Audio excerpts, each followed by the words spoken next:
So for today's video, I'd like to share with you some hopefully interesting information about artificial intelligence, which is a trend that exists now for well over half a century. And I believe it's important to understand the two sides that are trying to fight for dominance here. On one hand, we have the people professionals, that are HR professionals for the most part, and on the other, we have the technology companies that are branding their products around artificial intelligence. So let's first look at what some recent research says about this trend. In October 2016, the Obama administration commissioned a large research study named Preparing for the Future of Artificial Intelligence, where people with advanced knowledge of AI gave recommendations as to how this trend will impact various sectors. As I've been going through the 58 pages report, there is a lot of interesting insight as to how artificial intelligence already does and will impact our lives. To keep it brief, here's the conclusion. Remarkable progress has been made on what is known as narrow AI, which addresses specific application areas such as playing games, language translation, self-driving vehicles, and image recognition.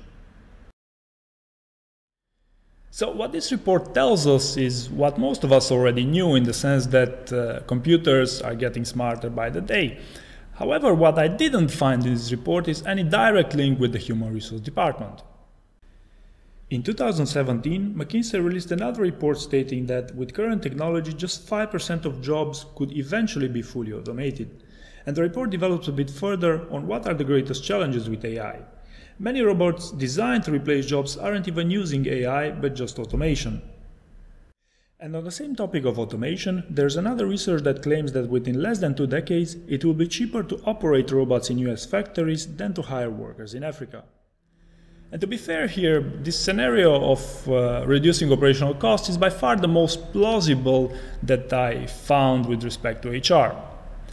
Alright, so now that we've looked at some research, and because we live more and more in an influencer-driven world, let's take a look at some of the most important influencers and business leaders have to say concerning AI.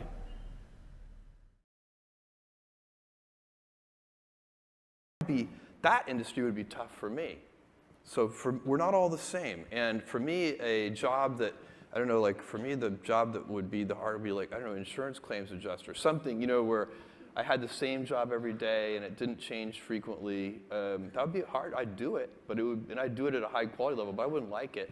And a lot of them have iPads now. Okay, even so. I'm just saying, there's a little change there. Okay. Okay. Pretty soon they'll have machine learning too. But I think the development of full artificial intelligence could spell the end of the human race. I think we should be very careful about artificial intelligence. If I were to guess at what our biggest existential threat is, it's probably that. But the basic point that Elon just made, that we have a general purpose learning algorithm that evolution has endowed us with.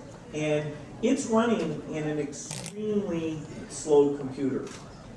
Very limited memory size, ability to send data to other computers. We have to use this cutting mouth thing here. And whenever we build a new one that starts over, it doesn't know how to walk. It's a really long root process. So believe me, as soon as this algorithm taking experience and turning it into knowledge, which is so amazing, and of course we have not done in software. As soon as you do that, it's not clear you'll even know when you're just at the human level. You'll be at this superhuman level almost as soon as that algorithm is implanted in silicon. What are your thoughts on AI and how it could affect the world? You know, I have pretty strong opinions on this. I'm really optimistic. Right? I'm an optimistic person in general. I think you can build things and the world gets better.